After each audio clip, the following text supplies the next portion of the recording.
Did Jeffrey Epstein try to blackmail Bill Gates? And does the censorship of stories like this and continually hearing them dubbed as conspiracy theories make you think they're more or less likely to be true? Hello there, you 6.4 million awakening wonders. Thanks for joining me on this voyage to truth and freedom. Surely if we take responsibility for our own intelligent analysis of data, if we remain accountable to ourselves and one another, if we remain somehow capable of discerning obvious propaganda and hysterical conspiracy and somehow navigate between these two poles, we might find some version of truth together. Click on that notification bell right now, because the algorithm will direct you towards mainstream news that will not report on stories that are unfavorable to the powerful that dominate global news narratives. Subscribe to our channel. We make this stuff every day, as well as broadcasting live on Rumble. Let's have a look at today's story about Jeffrey Epstein's apparent attempt to blackmail Bill Gates. Now, if anything, that shows that Jeffrey Epstein was, this just in, not a good guy. As well as being a convicted sex criminal, he was involved in all manner of nefarious criminal activity, primarily financial corruption, I suppose, is a broad way of describing it. But what Jeffrey Epstein seems to have become a lightning rod for is the idea that he had information about some very, very powerful people, and many people believe that his death in custody was not self-inflicted, but was brought about by people who potentially wanted him dead, perhaps because he had all of this information. My personal opinion is, when a story like this breaks, there's usually something beneath the surface that's worth investigating. Let's have a look at how the mainstream media are reporting on this story and the increasing tendency to legitimize censorship and to condemn independent media as being either right-wing, far right-wing, or conspiratorial, when in fact it seems like many of the stories have legitimacy and weight to them, and they are being called conspiratorial in order to essentially censor them. Let's have a look. Fox News Alert here. A spokeswoman for Bill Gates tells the Wall Street Journal disgraced financier Jeffrey Epstein tried to squeeze money out of the tech giant by threatening to expose an alleged affair. Epstein and Gates reportedly met a half dozen times. Gates says it was only to talk about philanthropy. I think about Jeffrey Epstein, I straight away think philanthropy. I've got to get some philanthropy done. Why not call that convicted pervert? They say that Epstein found out that the Microsoft co-founder had an alleged affair with a young Russian bridge player named Mila Antonova, who reportedly met Gates in 2010 when she was in her 20s, the two sharing a passion for the card game. In a way, you could say this is as innocent as Bill Gates potentially was involved with someone while he was married. This is within the remit of ordinary human behavior. I suppose the complexity only comes because if Epstein was trying to extort money from him, and Epstein is a convicted sex criminal, and Epstein does have financial ties to some pretty powerful people, and the list of people that have been on his jet and been to his island does include some pretty powerful players in the CIA, former presidents, it kind of just suggests that that world intersects meaningfully and significantly with a lot of murky stuff. For those of us that broadly believe that many of our central organisations are corrupt, a story like this one feels like an indication that that sense that we can't trust the government, we can't trust the media, can't trust the deep state, we can't trust globalist tyrants is verified by a story like this, even though at this point we're still very much in the area of gossip and rumour. Epstein met Antonova 3 years later and reportedly paid for her to attend software coding school. Then in 2017, the Wall Street Journal reports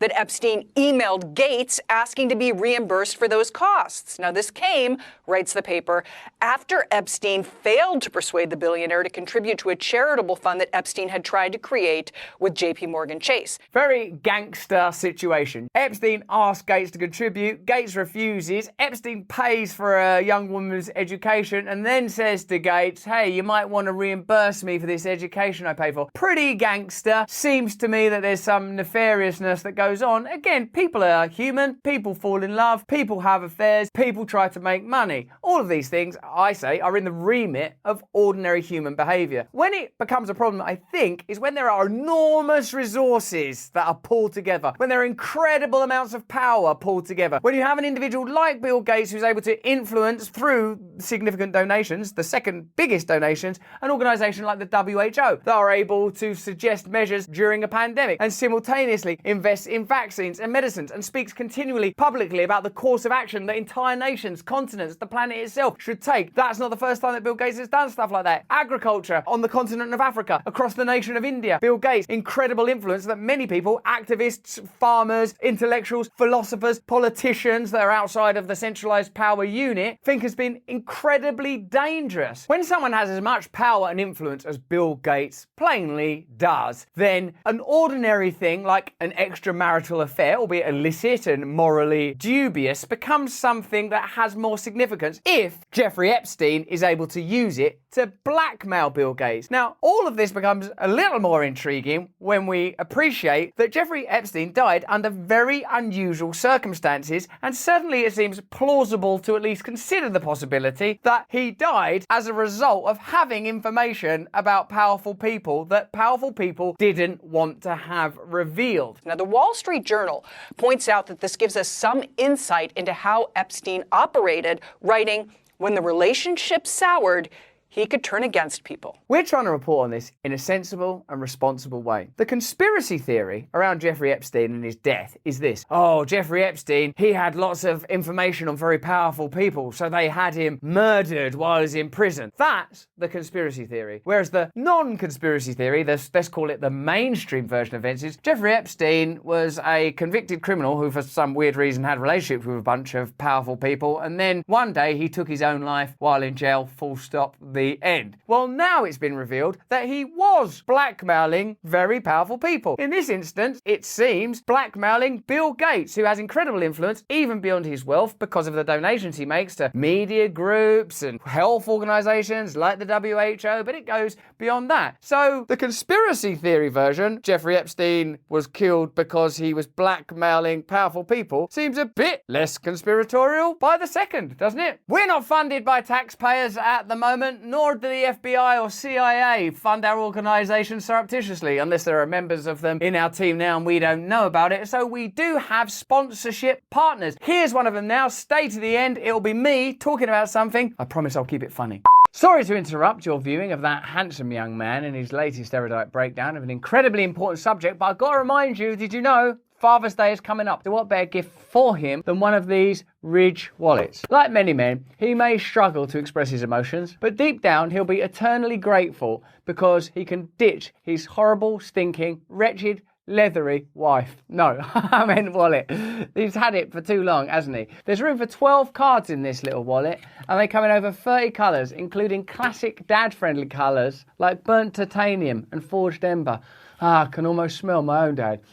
Dad, have you been drinking? This wallet even comes with RFID blocking material, so even if he has no idea what a digital pickpocket is, he'll be completely protected. And if you really want to be the golden child, why not get him one of these Ridge key cases as well and stop him jangling around like a crazy old janitor or like Marley and Marley from Dickens. To save 40% on these amazing gifts until June the 15th, just use my link. Can I borrow your link? Of course you bloody well can.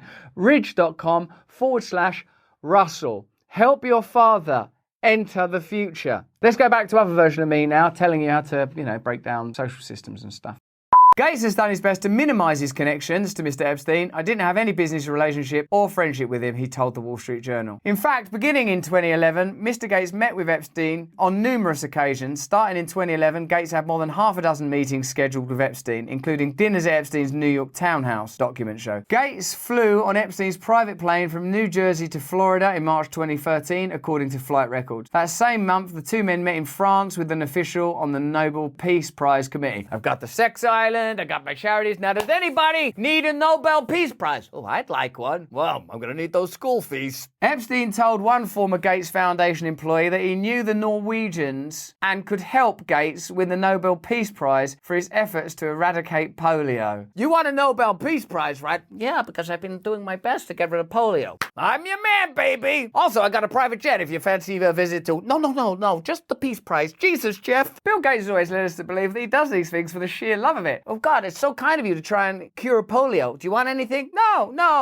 And thanks for all the help around coronavirus. Do you want anything? No. Oh, I say nothing, but I wouldn't mind a Nobel Peace Prize, and I'm going to buy some shares in that vaccine. just in case. The list of Jeffrey Epstein's possible connections now includes America's spy chief, a college president, and a former Obama White House counsel, according to a collection of previously unreported documents that included the convicted sex offender's schedules. The trove of papers obtained by the Wall Street Journal shows meetings between Epstein and several prominent people, including 3 with William Burns, the director of the Central Intelligence Agency, when he was Deputy Secretary of State in 2014. Now, the reason we're talking about this, of course, is not simply to sensationalize the possible significance of a powerful person that had connections to bankers and people in the deep state and powerful billionaires who he was trying to blackmail, as well as being a convicted sex offender, all of these things. I'm interested, actually, in the way that this is reported on and what constitutes a conspiracy theory. Once again, the conspiracy theory is that Jeffrey Epstein lost his life as a result of the information he had on powerful people that he could leverage against them. Therefore, he was in some way dispatched with. That's the conspiracy theory. The truth is, oh yeah, there's just this guy, just a businessman and sex offender who's friends with some really, really powerful people who one day it all got a bit too much and he took his own life. And there's weird stuff like you can't get the camera footage. One time where you can't get surveillance footage of every single moment of everything everyone's doing all the time is when Jeffrey Epstein's being nutted off. Allegedly. I think it's important because the way that the news and information is handled is increasingly changing to some degree because of independent media such as Stay Free Media. All around the world, new bills are being introduced to control, censor and shut down information, and established media organisations are starting things called like verification units and disinformation and misinformation units, all ostensibly about getting rid of bad information that could hurt you because you're so vulnerable and foolish, evidently. But I think it's actually about preventing you having access to a range of information and deciding for yourself what you believe in, whether this is war, the pandemic, or stories such as this. When you say something's a conspiracy theory, I think what that has to mean is it's completely unfounded and there's no evidence to the contrary. Not the powerful would prefer it if you believed this alternative version. Let me know in the chat what you think. This is just a handful of new censorship bills that are being pushed for in countries around the world. All of them have basically the same agenda: to control the information that you have access to. In the UK, where I'm from, the Online Safety Bill enforced through fines of up to £18 million or 10% of annual global turnover. This is an attempt to make platforms responsible for the content that people who use their platform put up, incentivizing them to censor. EU Digital Service Act. Violations carry the threat of a fine of 6% of global turnover. It's finding a way to assert control over these platforms and make them ultimately more compliant. Canada, the Online Streaming Act, up to $25,000 fine for the first violation made by an individual, up to a $10 million fine for the first offence by a corporation. In the USA, the Restrict Act. People that violate the proposed rules can be fined up to $1 million and imprisoned for up to 20 years. In Australia, the Online Safety Act. The penalty for non-compliance is $110,000 for individuals and $550,000 for companies. Of course, new technology of any kind might require regulation and legislation. As we evolve, as society changes, of course, new measures need to take place. But what's always worth scrutinising is who is most likely to be affected by these measures, who's most likely to benefit, who's most likely to be penalised. When you ask yourself those kind of questions, you can see that they are usually beneficial to powerful and established interests and have a negative impact on ordinary people or people trying to present diverse or opposing or dissenting views. And in our country, the BBC have launched its own verification unit and are presenting it as if it's just like a new form of entertainment, like sports or weather or the Teletubbies. Have a look. Welcome to BBC Verify. Like you said, we are a team of investigative journalists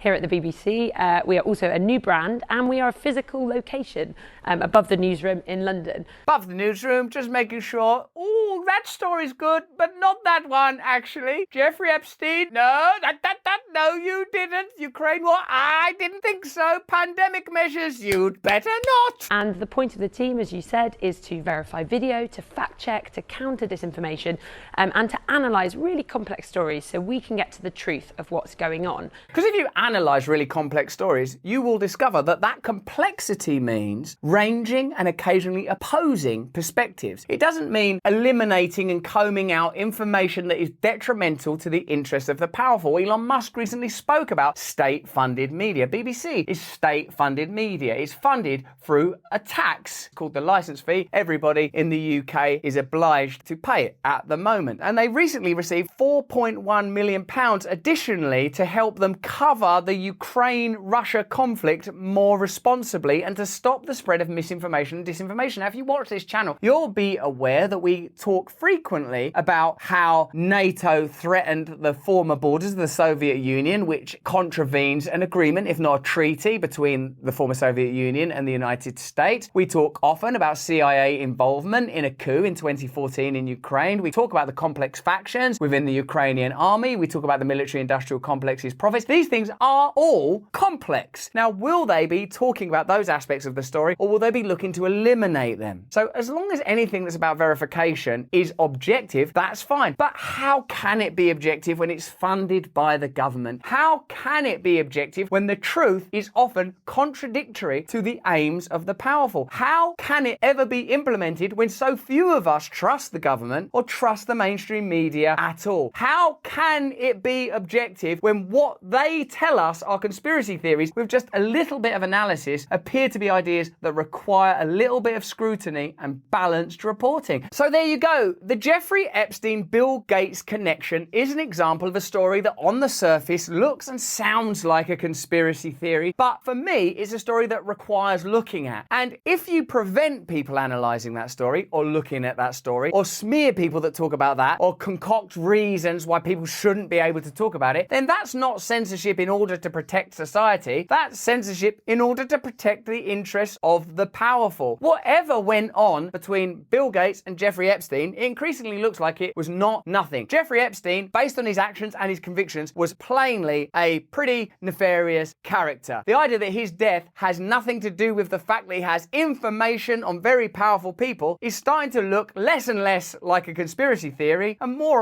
like something that's worth looking at. But that's just what I think. Why don't you let me know what you think in the chat and the comments? We build these shows around what you believe because we feel that we're on the same level as one another and that we can communicate together. If you enjoyed this video, have a look at either of these. Turn on the notification bell. We make this content every single day. We can't keep making it if you don't watch it. The algorithm will direct you towards safe content that will help you to understand stuff without thinking for yourself. We're on every day on Rumble. You can see us at these times, but more important than any of that is that you please stay free.